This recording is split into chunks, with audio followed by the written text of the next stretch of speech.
Subscribe करते वक्त bell icon को जरूर प्रेस करें जिससे लेटेस्ट एजुकेशनल वीडियोस का नोटिफिकेशन आपको मिलता रहे।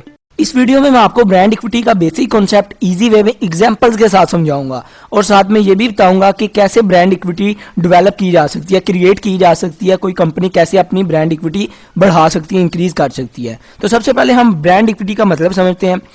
जो आपके माइंड में किसी ब्रांड की वैल्यू है, उसकी वर्थ है, उसका प्रेफरेंस है, उसकी एक ब्रांड इमेज आपके माइंड में सेव है, उसको बोलते हैं ब्रांड इक्विटी। फॉर एग्जांपल, आपने अभी सर्फ खरीदना है, आपने कोई डिटर्जेंट खरीदना है, आपने क्लॉथ वॉश करने के लिए कोई डिटर्जेंट खरीदना है, तो आपके माइंड में सबसे पहले आ जाएगा सर्फ एक्सेल।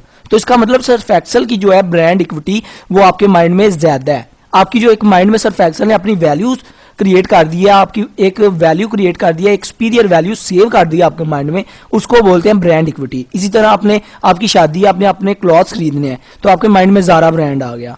आपने शूज खरीदने अपने तो आपके माइंड में सर्विस आ गई, बाटा का ब्रांड आ गया। तो ये क्या है, उनकी ब्रांड इक्विटी जो है आपके माइंड में आ गई, मतलब उनकी ब्रांड इक्विटी जो है वो स्ट्रांग है आपके माइंड में। इसी तरह आपने कोई बॉटल पीनी है तो आपके माइंड में कोक आ गई, पहले कोक आई फिर बाद में पेप्सी आई। इसका मतलब कि कोक की जो ब्रांड इक्विटी है, जो वर्थ है आपके माइंड में, जो एक वैल्यू है वो ज्यादा है और पेप्सी की जो है कम है। तो इसी तरह ब्रांड इक्विटी किसी चीज की ज्यादा भी होती है, किसी की कम भी होती है। और एग्जांपल देता हूं, जैसे नेस्ले है, नेस्ले की जो आपने पानी पीना है तो आपके माइंड में नेस्ले आ गया, किनले आ गया, इनकी ब्रांड इक्विटी आपके माइंड में ज्यादा है। इसी तरह आपने टूथपेस्ट कोई खरीदना है तो आपके माइंड में जो है वो कोलगेट आ गया। इसी तरह आपने पिज्जा खाने जाना है, आपके माइंड में डोमिनोज आ गया, पिज्जा कॉटेज आ गया। इसका मतलब आपके माइंड में इनकी जो ब्रांड इक्विटी है वो ज्यादा है। आपने कोई मोबाइल खरीदना है तो सबसे पहले सैमसंग आया आपके माइंड में, आईफोन आया। इसी तरह आपने नूडल्स खाने हैं, मैगी आया, कनोर आया। इनकी जो ब्रांड इक्विटी है वो आपके माइंड में ज्यादा है। इसको बोलते हैं ब्रांड इक्विटी। जो कस्टमर के माइंड में, जो कंज्यूमर के माइंड में एक प्रोडक्ट की वैल्यू होती है, उसकी वर्थ होती है, उसकी एक इमेज क्रिएट कर देती है कंपनी, एक सुपीरियर वैल्यू कस्टमर के माइंड में अपनी प्रोडक्ट की क्रिएट कर देती है, उसको बोलते हैं ब्रांड इक्विटी। अभी ब्रांड इक्विटी जो है ना, डिफरेंट तरीके से क्रिएट की जा सकती है। पोजिशनिंग करके भी क्रिएट की जा सकती है। अगर आप अच्छे तरीके से क्वालिटी लोगों को प्रोवाइड कर रहे हैं, आपकी प्रोडक्ट जो है बहुत अच्छी है, क्वालिटी प्रोवाइड कर रही है, प्रॉब्लम सॉल्विंग है। अगर आपकी प्रोडक्ट जो है प्रॉब्लम सॉल्विंग है, मतलब लोगों की प्रॉब्लम को उस सॉल्व कर रही है, उसकी जगह उससे लोगों को बेनिफिट हो रहा है, तो तब आपकी ब्रांड इक्विटी जो है वो ज्यादा अच्छी क्रिएट होगी।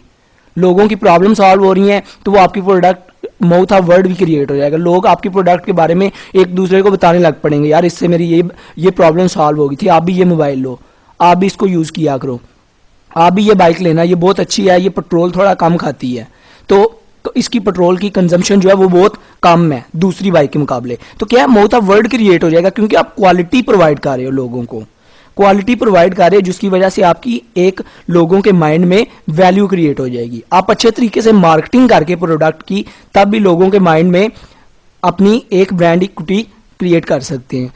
खाली मार्केटिंग करनी, मार्केटिंग के साथ क्वालिटी भी प्रोवाइड करनी है। क्वालिटी अच्छी नहीं होगी, आपकी बेशक एडवर्टाइजिंग जितनी मर्जी अच्छी है, एक दफा तो लोग प्रोडक्ट खरीद लेंगे आपकी। जब प्रोडक्ट अच्छी नहीं होगी फिर कोई भी नहीं खरीदेगा, फिर आपकी ब्रांड इक्विटी नहीं बनेगी। आपने क्वालिटी भी प्रोवाइड करनी है मार्केटिंग के साथ साथ, और लोगों की नीड्स को भी देखना है, वांट्स को भी देखना है। जब लोगों की नीड्स को, वांट्स को देख के आप प्रोडक्ट बनाओगे तो फिर आपकी प्रोडक्ट मार्केट में बिकेगी। और जो आपकी प्रोडक्ट है ना वो इजीली अपीयरेंस हो, मतलब लोग इजीली उसको यूज कर सकें, अफोर्ड कर सकें। तो ये चीजें आप फॉलो करके एक अपनी ब्रांड इक्विटी क्रिएट कर सकते हैं। तो पोजीशनिंग भी बहुत मैटर करती है ब्रांड इक्विटी में। लाइक जैसे कोका कोला है, कोक कोला जो भी है, कोला कोको कोला जो है ना, वो क्या, उनका एक बात है कि खुशियां बांटो। तो क्या है, वो फैमिली को टारगेट कर रहे हैं कि लोग मिलजुल के जब बैठते हैं, कोई इस तरह का कोई इवेंट आता है तो उधर कोको कोला चलती है। इसी तरह डेयरी मिल्क है, कुछ मीठा हो जाए, उन्होंने स्वीट्स की जगह डेयरी मिल्क को रिप्लेस कर दिया है। अभी लोग जो ना स्वीट्स, मिठाइयाँ वगैरह जो है, लड्डू वगैरह, वो बहुत कम ज्यादा डेयरी मिल्क की तरफ चले गए क्योंकि उनके माइंड में एक जिंगल आ जाता है, कुछ मीठा हो जाए। तो मीठे से स्वीट्स नहीं आती, लाइक डेयरी मिल्क आ जाती है। तो ये एक पोजीशनिंग भी बहुत मैटर करती है, जिसकी वजह से ब्रांड इक्विटी आपके, मतलब जिंगल्स वगैरह भी बहुत मैटर करते हैं जो एक ब्रांड इक्विटी क्रिएट कर देते हैं। लाइक अभी सर्फ एक्सेल जो है, लोग दुकान पर जाके ना कहते हैं सर्फ दे दो, तो सर्फ नाम का कोई वर्ड है ही नहीं, डिटर्जेंट असल वर्ड है, तो लोग सर्फ का वर्ड यूज करते हैं। सर्फ जो है ना सर्फ एक्सेल से निकला है। तो सर फैक्सन ने ऐसी अपनी प्रोडक्ट लोगों के माइंड में डाल दी है, ऐसी अपनी वैल्यू क्रिएट की है लोगों के माइंड में कि अभी लोग बोनस भी लेना ना जाकर या एरियल भी लेना जाके कहेंगे यार बोनस सरफ दे दो, एरियल सरफ दे दो।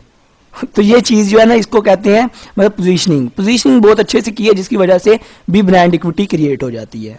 आई होप आपको इसका लॉजिक समझ आ गया होगा। वीडियो अच्छी लगी हो तो सब्सक्राइब और लाइक करना मत भूलिएगा। अपना बहुत ख्याल रखिएगा, दुआओं में याद रखिएगा। Good bye.